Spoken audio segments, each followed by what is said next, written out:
Everybody, welcome to Get Your News On with Ron, the world's first viewer-curated streaming news show. What does that mean? That means you guys tweet me articles, you send me ideas, and that's how we build the show. Or if we have a guest like today, you ask them questions. The questions are coming from you. And today's guest, everybody, is James Aliyah. I pronounced that right, yeah? You did, Monsieur. Thank you so much. Yeah, I figured as much, but I never like double checked with you. Usually I make sure with everybody, no matter what. I'm like, it's Smith, right?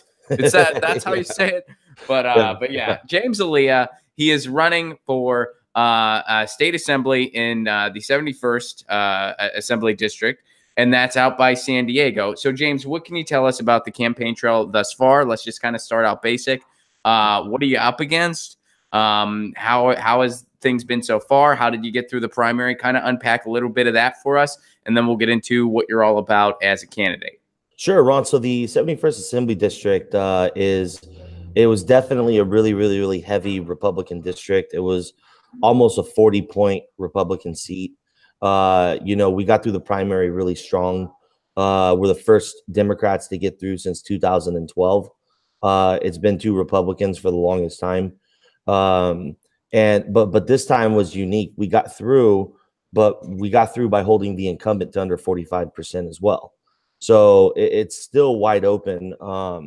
The district runs all of rural San Diego and all of rural Riverside. You know, thus far running for it, it's been a very long, tiresome campaign. I mean, I've been running for almost 2 years now. Almost immediately after the elections in 2016, I told people that I was running and I started campaigning. And you know, I had announced later on in 2017, but I started my Whisper campaign right after. So why after 2016? Were you inspired by the leadership of the Democratic Party, or what happened there? Oh, and I was actually furiously pissed off at the leadership of the Democratic Party. I was inspired by a 76-year-old Jewish man from Brooklyn named Bernie Sanders. And you know, after I saw Bernie's messaging, I was always engaged politically, and but I was never really active. As soon as I heard Bernie's message and saw what happened to him, I said, you know, I got to do everything I can to get this guy's message out at a micro level if he's not going to be able to put it on a national level. So I basically designed my platform. I had actually known about public banking a long time. I was a big believer of Medicare for All, and that was it. So you know, I started campaigning, and you know, we've had it's been interesting. When you run against a Republican, you would think that the Democratic Party would do everything that they can to help you if you've made the strides that we've made. So, you know, all the polling indicates that we're within 5 points of taking the lead.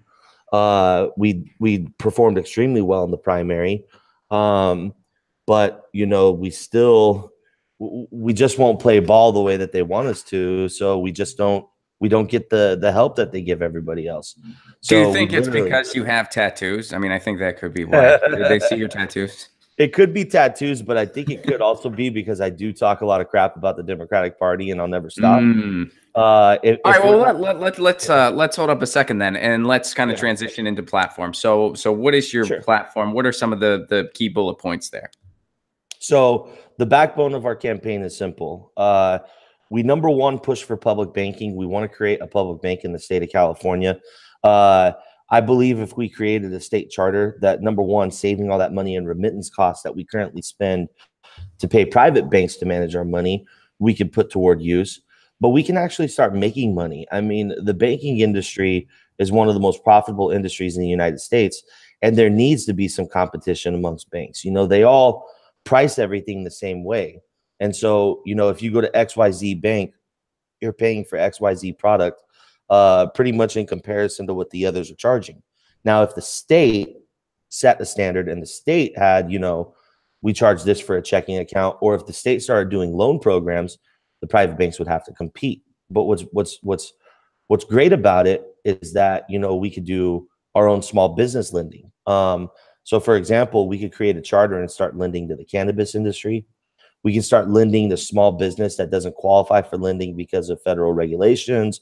There's a lot that we can do. And the reason why public banking is number one is because all of those shiny projects that they say we can't afford, like Medicare for All, tuition-free education from kindergarten through graduate, and rebuilding our infrastructure, we can afford all of it through a public bank. So that's our platform, is those 4 items right there. So rebuilding infrastructure, free college, Medicare for All, and public banking, and you're bridging connections between all of those issues, which you know, makes it sound realistic, because it is. Thank you. That's what you. Whenever somebody says, "Well, where's your pony tattoo guy?" you connect the dots for them. Oh, so absolutely. how has that messaging been received then? You know, it's actually been really well. I was actually super surprised with how well Republicans took in the idea of public banking. When I first started telling them, they go, "Oh my gosh, it's socialism. You're a socialist, this and that." And I told them, I said, "Well, I'm not." You pointed to one of your tattoos and you said, "Damn right." Right? Exactly. But then they're like, "He's a big guy. We're still going to listen to him." Yeah. So basically what I told them is, you know, don't be afraid of spooky language. I'm perfectly fine being a socialist. I said, but I want you to remember that North Dakota is one of the most conservative states in the union. They have a public bank, and they also have the highest approval rating by consumers in the nation. And then when I tell them you can get around federal regulations for small business, their eyes open up. Oh, dude, that's smart play. Yeah, so that's the beauty of it, you know, is I mean, all environmental protections, all this stuff, we do need them. We need regulations, of course. But why on earth is a mom and pop shop regulated the same way Walmart is regulated? They shouldn't have the same standards. In fact, Walmart lobbies for the mom and pop shops to be regulated heavily like them. So the mom and pop shops got it. So no, we need to have a different standard. There's no way in hell a hardworking family business should be regulated the same way Jeff Bezos is regulated. So when I tell them that we could do this through the public bank, they want to get on board right away. They go, "Well, I couldn't qualify from lending from the federal government. Let's see what I can get from the state." Mm-hmm. That's an interesting, that's an interesting parallel you draw there. What about as far as, you know, you're in a pretty deep red district. Have you found that Medicare for All is connecting? Yeah. So what's funny is when we first talk to people about single payer healthcare, they say, "No way, it's socialism." But then when we say, "Well, how do you feel about Medicare for All?" they say, "Absolutely, we support it." So the problem is that it's just branding, and it's the alt-right media and the extreme conservative media. They try and use scary words to intimidate people, and it works. They tell them, you know, after I tell them when they're sold on Medicare for All, I tell them, I say, "You realize that single payer is just a Medicare system, right? It's just a single payer system, but it's the same way Medicare is set up." And they say, "Well, you know, that's not what so-and-so said on the news." And I said, "Well, unfortunately, you can't get all your information from the news. You can get updated on what's going on, but you should really do more research." And so, you know, it's been a big deal out here. There's a lot of seniors in this district on fixed incomes. You know, the people are suffering. You know, almost 25% of the district doesn't have any sort of health care, and 2/3 of the district are underinsured. So it is a hot topic, and it's being pretty well received. All right, so we got some viewer questions. I want to get to them. Cool. So Convo Couch wants to know, how can you assure progressives that you will not drift to the center if we help get you elected? So number one, I mean, I don't know if I can be any more clear with people that when we say we haven't taken any corporate money, we have taken zero corporate and zero corporate PAC money. And we've also taken it one step further. So you remember earlier, Ron, when I told you that we didn't get any help from the Democratic Party? Yes. We were sat down and we were told that we were going to be put into some sort of special program that the Democrats put on at the state. Like a good special program or a bad special program? I mean, sounds creepy and culty. Like Mr. Aaliyah, you've been selected for a special program. Well, you know, sell your thetans, but it's going to cost you $5,000. Yeah, exactly. Well, you know, for a progressive, it's probably not a good program, because basically what it was, it's this program that they call Red to Blue.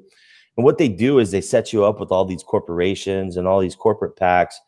You meet with them, and then what happens is they give money to the party, and then the party gives money to you. So they basically sat us down and they said, here's the beauty of our program. You can maintain your corporate free pledge. You just meet with these corporations, they give the money to the party, and then the party gives money to you, and nobody will ever know. I said, well, I know, and my campaign manager knows. I said, so the problem is that if the money's coming from a corporation I met with, it's still taking corporate money. And they said, yeah, but it's coming from the party, so no one knows you ever met with a corporation. And I said, well, it sounds like it's legal money laundering. And so at that point, that's exactly what it sounds like. Yeah. No, well, so who was the organization doing this? Was this the Dtriplec, or who was this specifically, or just the state? So Ron, I have actually vowed that I didn't want to cause too many problems about it. All right, just say as much as you can. As soon as the campaign's done, I'll say who it is. But it came from some heavy hitters at the California Democratic Party. Okay. So yeah, this is a very clever way to get yourself invited back. By the way, I see what you did there. Very clever. He was like, you know what? I am calling out corruption and risking my political future, but I can go on Get Your News On with Ron twice with this. Well, Ron, I can't blow the whistle yet. I've seen what's happened to all these Russian politicians as soon as they challenge the oligarchy, and we know the Dems have such a great relationship with the Russians that I just got to hold off till after the election. But it did come from some very influential leaders in the party, and so not only are we not taking any corporate money or corporate PAC money, we're really not taking any of the Dem money as well, because we know what it entitles. Now, if they come to us and they just drop us a check for money and we didn't meet with anyone and we didn't have to talk with anyone, fantastic. Yeah. But that's not how it works. And that's not how it's going to work. So that's how Convo Couch, I'm going to run unapologetically progressive and not be pulled to any direction except stay in the left. So how did they respond though? I mean, getting back to this story, how did they respond when you were like, yeah, no, I'm not doing that? Were they mad? Well, at first they were understanding, and they're like, well, what about associations? So I said, what do you mean? They go like, like the Consumer Lawyers Association. I go, you know what? If it's like consumer lawyers and stuff like that, I'll talk to them. I mean, that's an association made up of individuals. I'm cool with that. What I'm not cool with is sitting down with Pfizer and them saying, I'm going to give you a check for $8,800 and you're going to do whatever we say. So if an association wants to meet, if an organization wants to meet, let's talk. But you're not going to buy off my vote and just give me money and expect for me to vote for you. So they said, we'll get a couple of associations to reach out to you. And then when we left Sacramento, we never heard back from them. So they're like, this is all right. We can't get the payday we want out of this guy. Yeah, we'll just see what he does on his own. Yeah, pretty much. Very interesting. Get your news on with Ron. Don't you want to know what's going on? We're getting our news on today. Get your news on with Ron. Don't you want to know what's going on? We're getting our news on today. You can tweet me an article at Ron Placone. We'll go through it together and make it our own. Get your